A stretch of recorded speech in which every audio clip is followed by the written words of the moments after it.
꼬마 미술가 민트. 민트는 뭘 그려야 할지 몰랐어요. 그런데 오빠는 언제나 그림을 쉽고 예쁘게 그려요. 민트는 오빠처럼 그림을 잘 그리고 싶었어요. 아니, 오빠보다 더 잘 그리고 싶었죠. 엄마는 오빠가 3살 더 많아서 그렇대요. 나이는 그림 실력과 상관없지만 3살 차이를 절대로 따라잡을 수는 없죠. 밥 3숟가락, 3걸음, 말판 3칸과는 차원이 다르니까요. 오빠를 흘낏 쳐다보며 민트가 물었어요. 뭐 그리고 있어? 알 거 없어. 내 걸 베끼려고 그러지. 오빠는 눈치도 빨라요. 뭘 그릴지 마음먹기란 참 어려워요. 곰, 농장, 자동차, 꽃, 풍선, 눈에 보이는 게 너무 많거든요. 오빠는 자기가 좋아하는 것만 그린대요. 민트가 다시 물었어요. 지금 뭘 그리는 거냐고. 예전에 그렸던 거. 얄밉게도 오빠는 2팔로 자기 그림을 가렸어요. 그릴 것을 고르려면 잠시 주변을 둘러보는 것도 좋겠죠? 그런데 집에 있는 방들은 모두 심심해요. 한 방만 빼고요. 바로 오빠 방이죠. 오빠 방에는 재미있는 물건들로 가득해요. 다른 방보다 3배는 신나고 멋진 것들만 있죠. 멋진 물건들 속에서도 민트는 마음을 정하지 못했어요. 그림을 그리기에는 죄다 어려워 보였거든요. 모양도 복잡했고요. 바로 그때 창밖에 눈이 내리기 시작했어요. 옳지! 민트는 눈을 그리기로 결심했어요. 하얗고 푹신푹신한 눈은 민트가 딱 좋아할 만한 것이었죠. 난 눈을 그릴 거야. 민트의 말에 오빠의 잔소리가 시작됐어요. 자기가 아끼는 도화지를 낭비하지 말라는 둥, 너무 꽉 누르면 사인펜이 망가진다는 둥, 뚜껑을 닫을 땐 딸깍하고 소리가 나야 한다는 둥. 잔소리는 이제 그만! 민트는 마침내 그림을 그리기 시작했어요. 그런데 웬걸? 민트의 그림은 눈에 띄지 않았어요. 하얀 도화지 위에 그린 하얀 눈은 잘 보일 리 없었죠.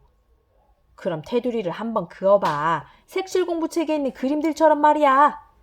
오빠가 말했어요. 그렇게 하면 실제 눈과 다를 것만 같았지만 민트는 오빠 말대로 해보기로 했어요.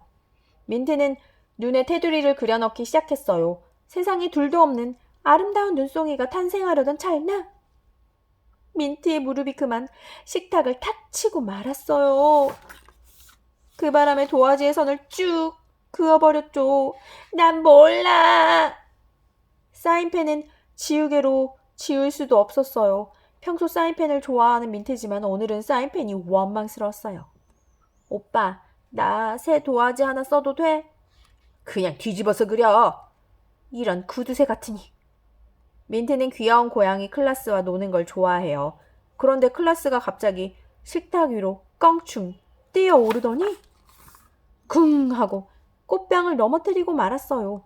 쏟아진 물은 여지없이 민트의 도화지 위로 흘러버렸죠. 클라스 이 망할 녀석! 민트는 고양이에게 소리쳤어요. 그런 말 하면 못 써! 오빠가 민트를 나무랐어요. 도화지는 순식간에 물에 젖어버렸어요. 민트는 금방이라도 터질 것만 같은 울음을 가까스로 참았어요. 오빠가 자기를 꼬맹이로 여기는 건 싫었거든요. 망할 오빠 같으니라고. 민트가 말했어요. 물론 마음속으로만요. 민트는 욕실에서 엄마의 헤어드라이어를 꺼냈어요. 그러고는 도화지를 말리기 시작했어요. 도화지는 생각보다 금방 말랐어요. 그런데 도화지는 점점 쪼글쪼글해지고 울퉁불퉁해졌어요. 민트는 더 이상 실수하지 않으려고 사인펜을 손에 꼭 쥐었어요. 그런데 너무 세게 진 나머지 이번엔 도화지에 뿅 하고 구멍이 뚫리고 말았어요. 아주 작은 구멍이었지만 그림 전체가 볼품없게 돼버렸죠. 못난 사인펜 같으니라고. 못난 그림 같으니라고. 민트는 홧김에 도화지를 꾸깃꾸깃 구겨버렸어요. 그러고는 이내 가위로 마구마구 오려냈어요. 속상하게만 하는 그림을 더 이상 그리고 싶지 않았거든요. 내가 원하는 대로 그려지지 않는 못난 사인펜. 내가 하는 것마다 방해하는 못난 클라스. 하지만 제일 싫은 건 바로 자기 그림을 보여주지도 않는 3살 많은 못난 오빠였죠. 민트는 더 이상 눈이 마음에 들지 않았어요. 눈송이는 이제 재미없고 못생겨 보일 뿐이었죠. 바로 그때 오빠가 놀란 목소리로 외쳤어요. 민트야, 이것 좀 봐. 오빠의 말에 민트는 시큰둥했어요. 그러지 말고 좀 보라니까. 오빠는 지금껏 본 적 없는 아주 예쁜 눈송이 하나를 들고 있었어요. 이걸 어떻게 만들었어? 질투심 가득한 목소리로 민트가 물었어요. 내가 아니라 너야, 이 욕쟁이 꼬마야. 네가 우린 종이를 펴보니까 이런 모양이 나왔어. 정말일까요? 이렇게 예쁜 눈송이를 영문도 모르는 민트가 만들었다고요? 그건 그렇고, 자, 이건 네 거야. 오빠는 민트에게 자기가 그린 그림을 건넸어요. 그림의 주인공은 다름 아닌 민트였어요. 오빠가 좋아하는 그림은 바로 동생이었던 거예요. 민트가 생각했던 못난 오빠의 그림이 아니었죠. 눈송이를 좀 더 만들어 볼까? 오빠가 웃으며 민트에게 말했어요. 좋아, 창문에도 붙여보자. 민트는 신난 표정으로 오빠에게 눈송이 만드는 법을 보여줬어요. 오빠도 민트처럼 눈송이를 잘 만들었어요. 물론 민트만큼은 아니지만요.